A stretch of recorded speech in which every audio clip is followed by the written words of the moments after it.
This evening we're going to speak, I hope to bring encouragement to you, okay? Because it seems like the world, and no matter what's going on, it always seems like they want us to fail. They just do. They've got it out for you, or some reason or another. I think it's because of Christians. But have you ever felt that no make any difference what you try to do, you just can't accomplish it? There's always something that gets in the way. It's always difficult. And I don't know about you, but it sometimes it's just a real struggle for me to be able to accomplish things. And I don't always fail at everything that I try, but sometimes I do. And what I want you to think about this evening is failure's okay, because there's always the second time that you're going to do it, and the third time. Because what we're going to be able to do is to accomplish what God has us to accomplish. Okay? And I have to look at you folks, and I want you all to look at me just real quick. I know that we're on video here, but I want you to smile. Take a little bit of a break from yourselves. Have a good time this evening.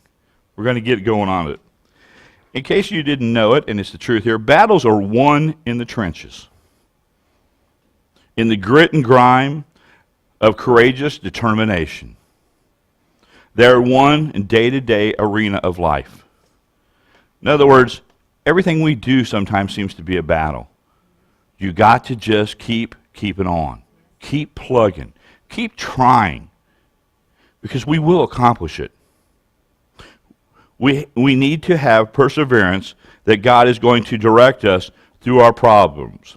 Perseverance is more than endurance. It is endurance combined with absolute assurance and certainty that we are looking, excuse me, folks.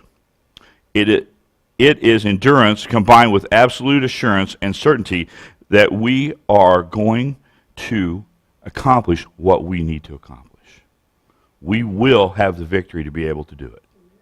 Okay? And we're going to look at a man in the Old Testament that had battles, that had difficulties. He had a large amount of perseverance.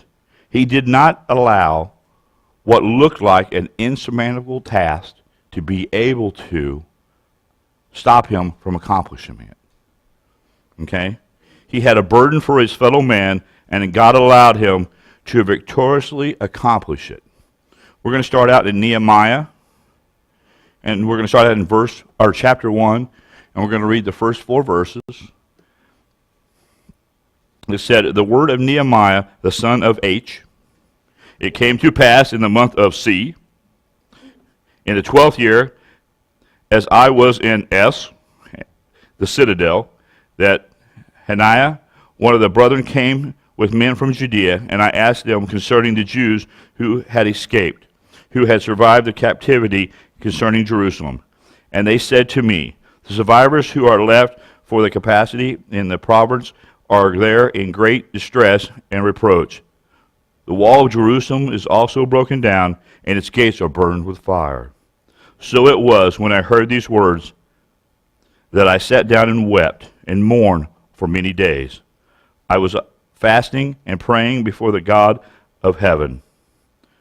Nehemiah was so concerned with the people that were inside of this city and his beloved city that he sat down and he wept for it. It was such a burden upon him. Have you ever had something that is so strong upon your heart that the only real true way that you can express your emotion is to just cry about it? Just open up. And some people, I don't know about guys, sometimes we have a difficult time crying. We think it makes us a weakness or it looks silly. I look silly when I cry. I don't know about you guys, but I do. But you know what? It's an emotional flood that I think God gives us to be able to allow us to express what is so deep inside of us that words could not make it come to pass. And sometimes, guys, we just need to. Men and women. I think both of us do. We need to just open ourselves up and not worry about what's going on around us, but allow that emotion that build up inside of us to come out. Because I think God wants us to get to that point inside of our lives where we are so emotional that the only thing that we can do is go to Him. Because He's going to be the only one that can fulfill, that can correct what's going on inside of our lives.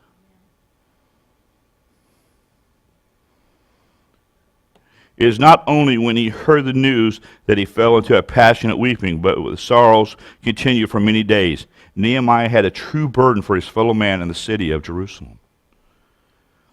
So I want you to think back for a little bit of time that you had that kind of concern or burden for someone or something. You know, maybe it was someone inside of your family. Maybe it's your children.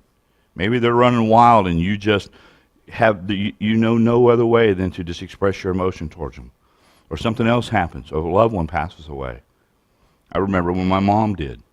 I'm sorry, folks. There was nothing I could do but just cry. And the emotion was coming out, and I felt such compassion. I love my mom. I love being with her. She was always there, no matter what.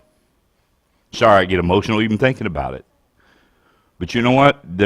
Sometimes I think that we're so guarded inside of our lives that we just don't allow ourselves to open up like that, to worry about the emotions that are happening inside of us. Because we want to keep a lid on it, because if I keep a lid on it, I have control of it. Where if I open that container up and that emotion comes out, then I think that I'm not in control of the situation anymore. And I think Nehemiah here had that concern.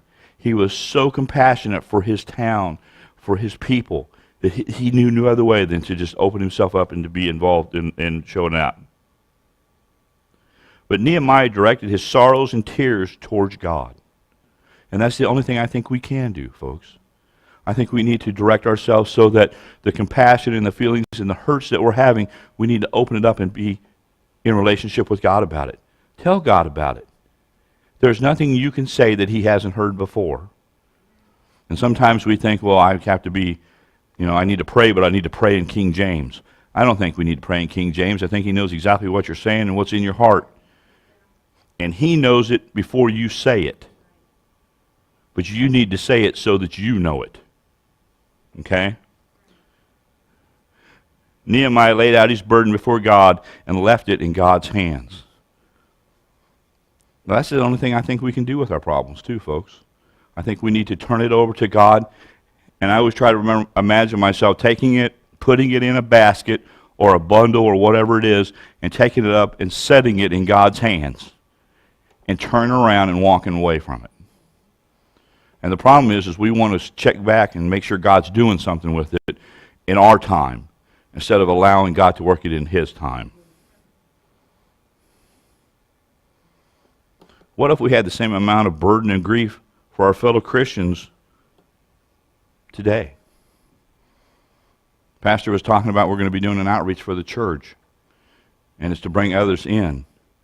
It has nothing to do with the numbers of people that are in the pews. It has to do with the number of souls that are going to be in heaven.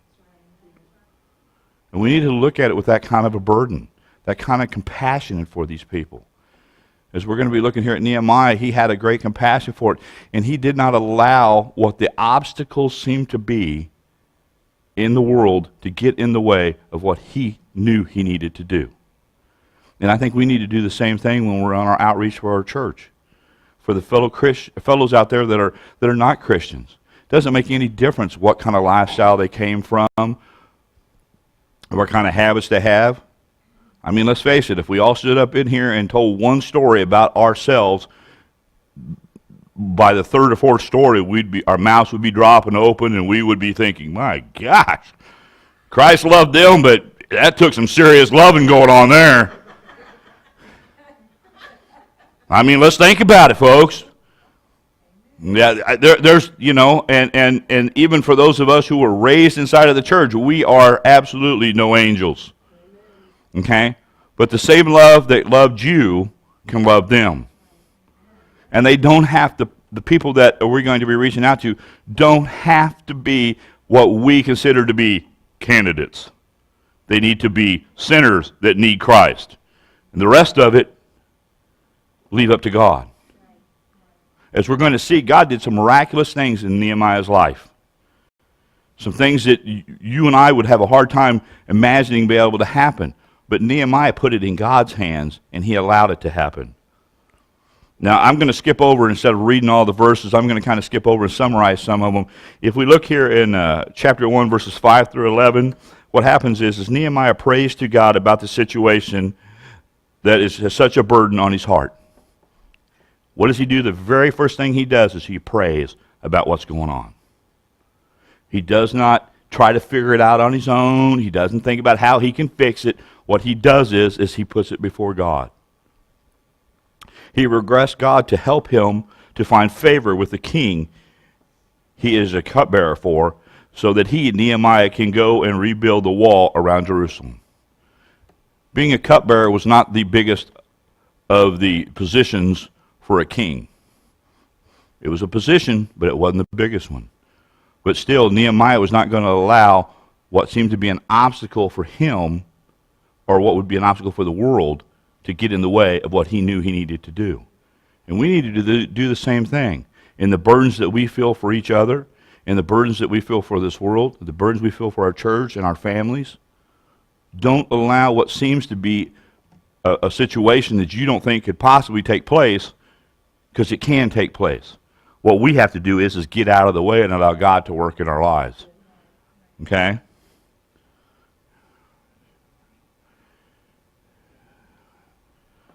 It is the thoughts and the intents of the heart that shapes a person's life. What we're doing is putting ourselves before God and allowing him to use us and work through us as we need to, as he wants us to. Don't think I could never do that, because you could do that. To be honest with you, folks, standing up here, sometimes it seems like it would be a fear of public speaking. People are terrified of coming up here. It doesn't bother me anymore. I've been made a fool of so many times up here, it really doesn't bother me no more.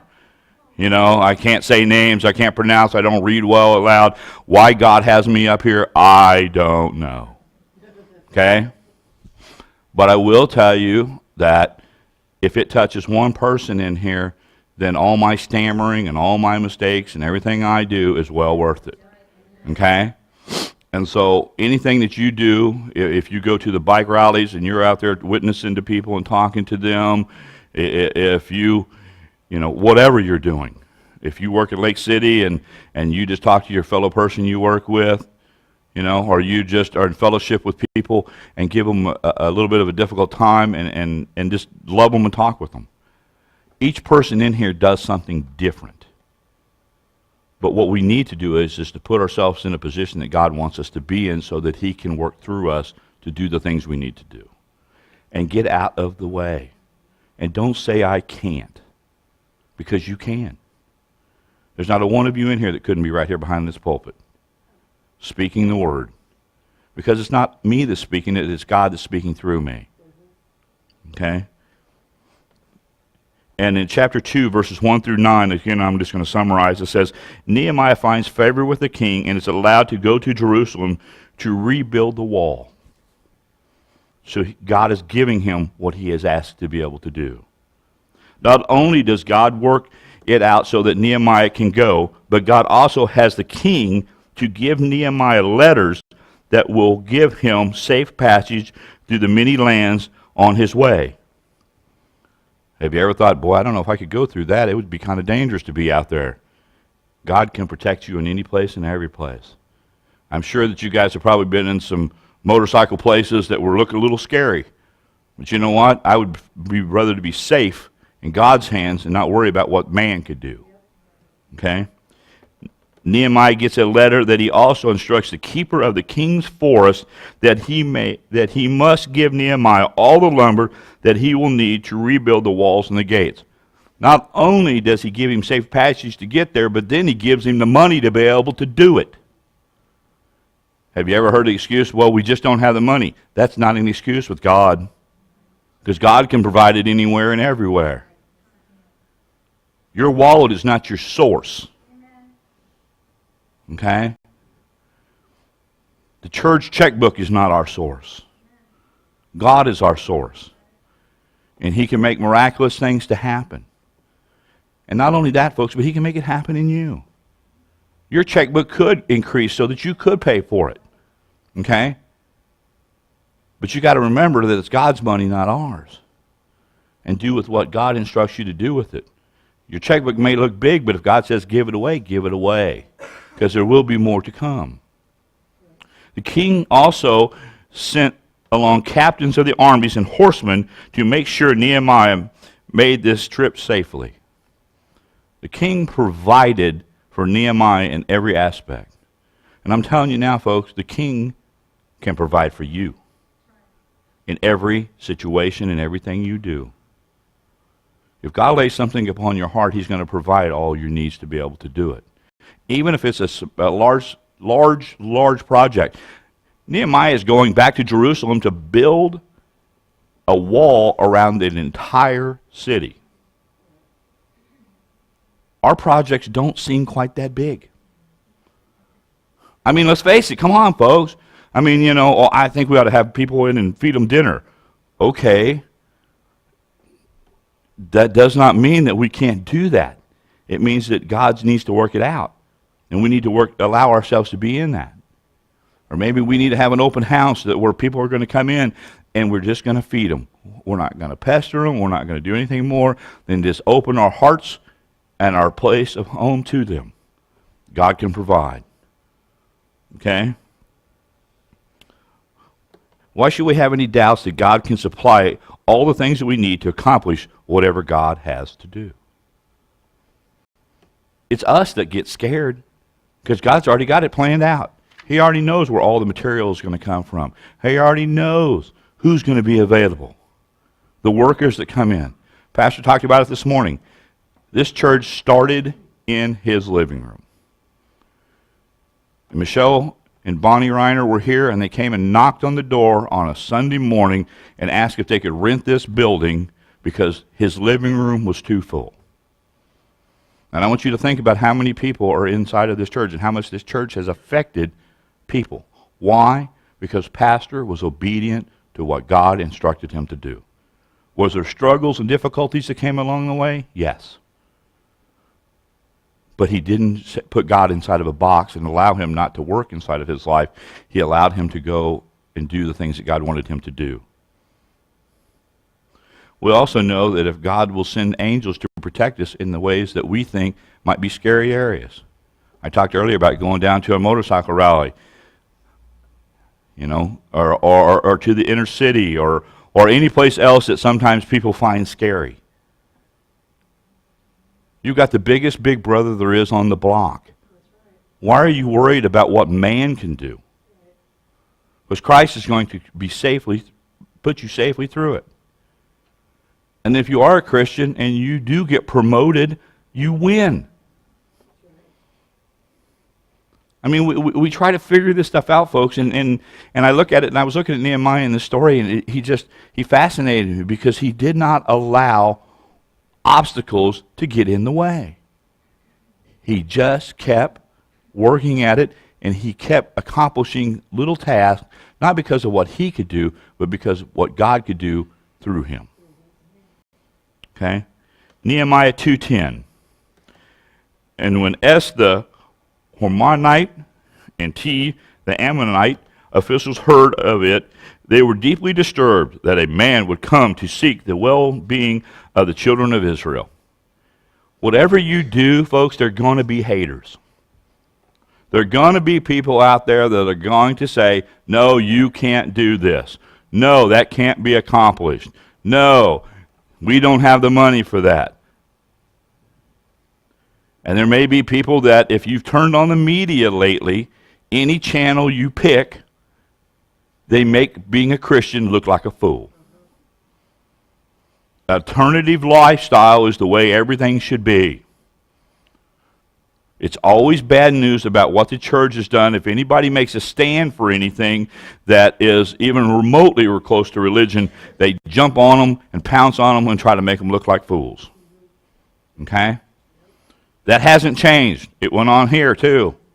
These people here, the same thing. These officials were from around Jerusalem and they didn't want the children of Israel to prosper. And the same thing's happened to us today. They're going to be attacking us. They attacked Christ, they're going to attack you. And when they do attack you, what you need to do is to stand firm on the foundation of what you know Christ has told you to do. Don't allow them to change what your goal is to be. Because when you do change, then you suddenly have allowed them to dictate to you how you're going to live your life. Instead of standing up to them and saying, you know what, I disagree with you, and Christ said to do this. I love you, brother, but you're wrong. And I can't change because of your opinion, because my calling through Christ is a lot higher than what your opinion can be of me, and I really don't care.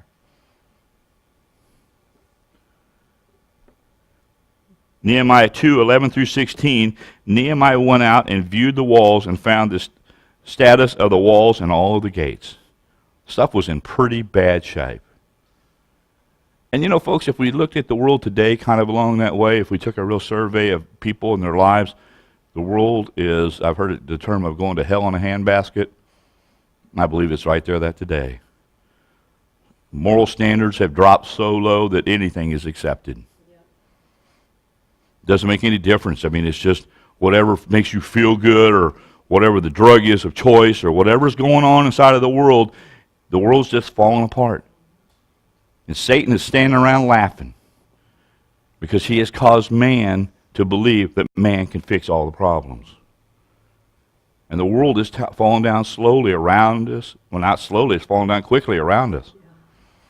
You know, if you look at things that are, if you look at just TV shows, the standards, I mean, you know, you look at Andy Griffith would have been laughed off of the stage today because he had a standard. He didn't allow what other people's opinions of him were. He went by what was right.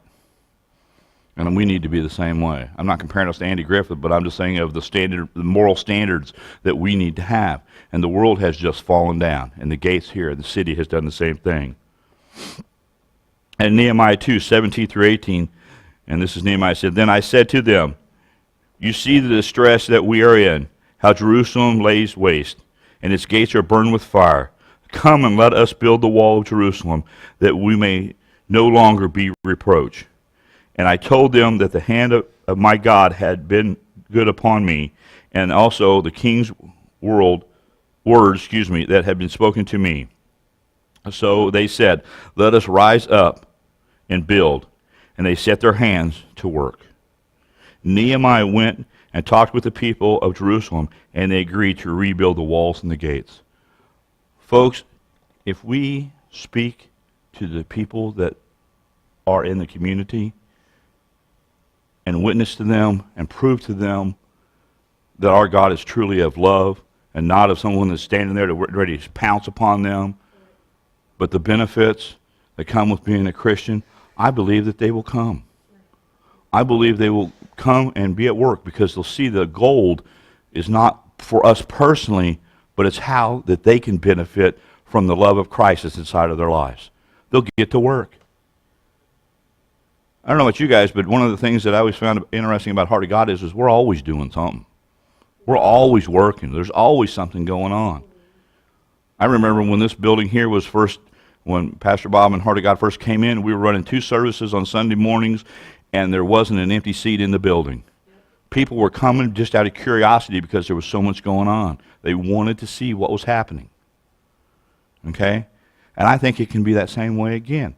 And I mean that in the sense of not just with little busy projects, but I mean involved inside of the world, helping this community to rebuild it, to put those, as here Nehemiah is convincing the people to go to work on building the walls, but we need to go to work on building lives, building the people in this community, reaching out and touching them, being in fellowship with one another inside of the building and outside of the building too. You know, as people go, you wave to them, you say, hi, how you doing, you leave, and you don't speak to them for another week. You know, I think one of the strengths of the church used to be that people were involved in each other's lives. They spoke all the time. It wasn't just family, but it was friendships. It was people, if you could help someone, you did. It wasn't, what are you going to pay me? It was, what can I do to help you? And they would help you if they got a chance. We need to be involved in each other's lives.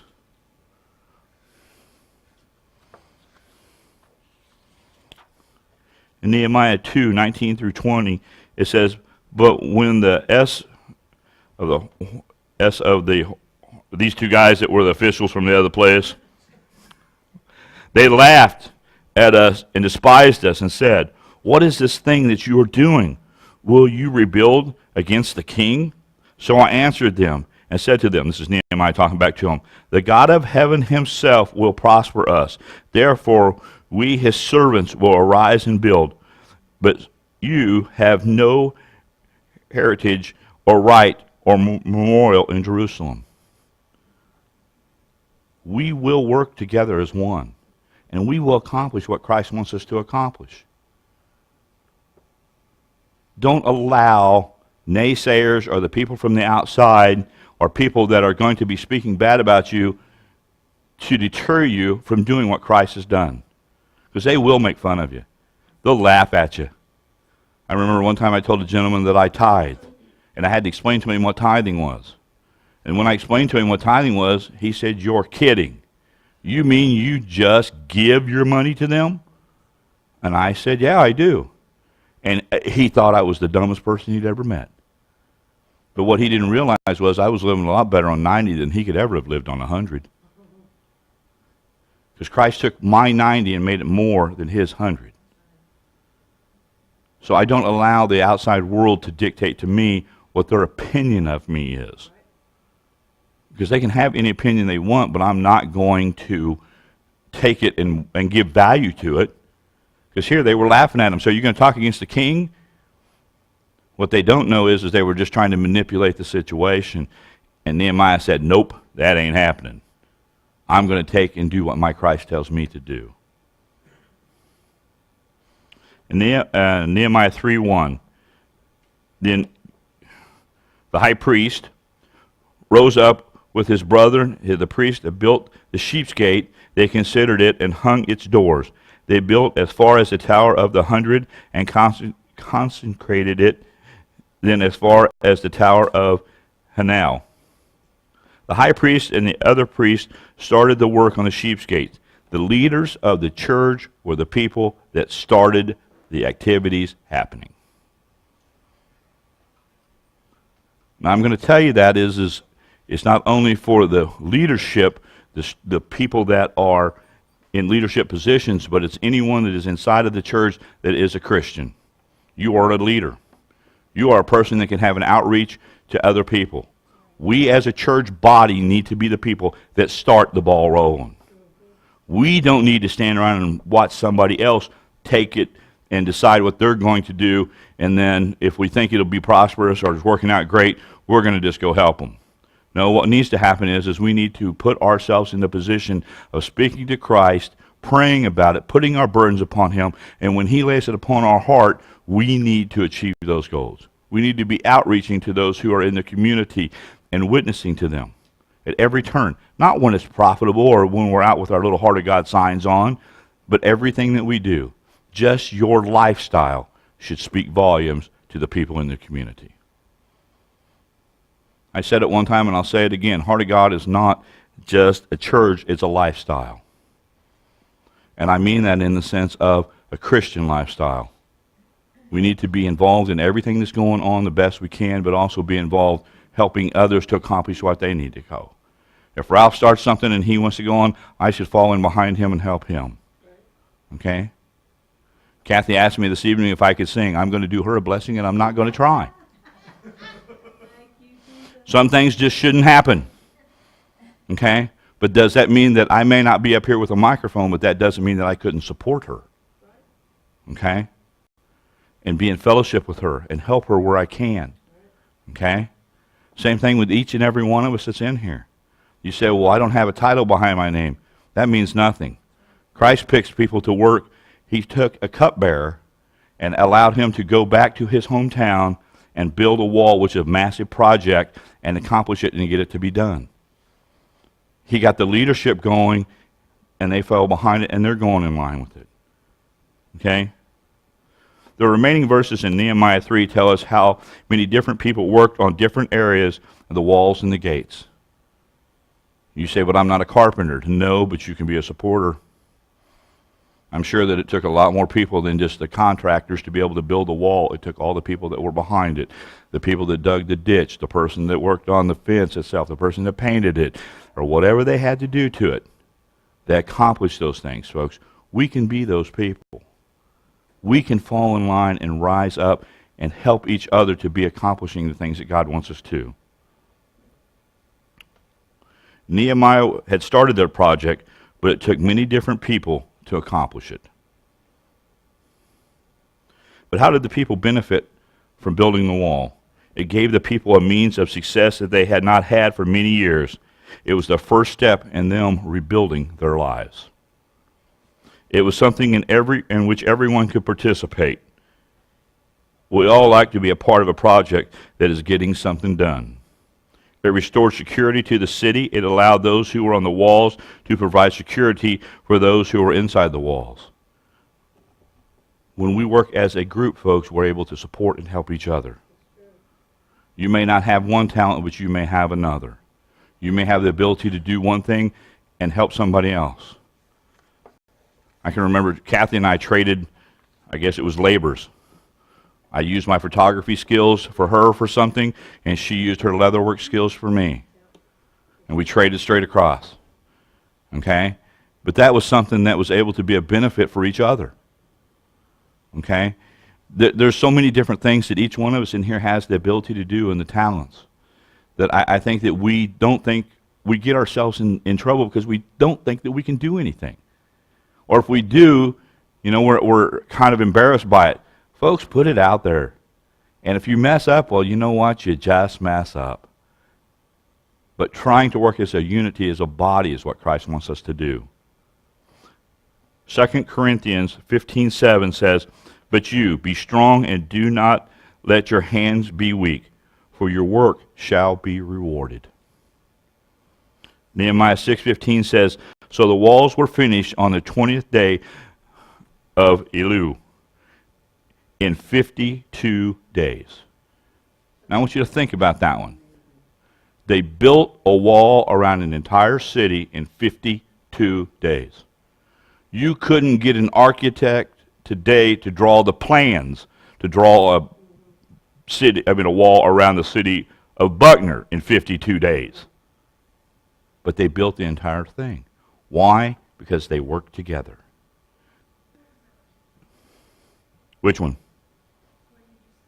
Nehemiah 6:15.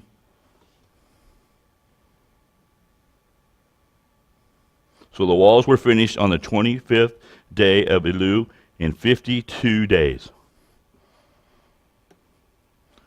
Is there something that we need to be doing that we could start that would be a miraculous achievement in 52 days? I don't know. But it tells me that God can make anything happen a lot faster than what we think it can.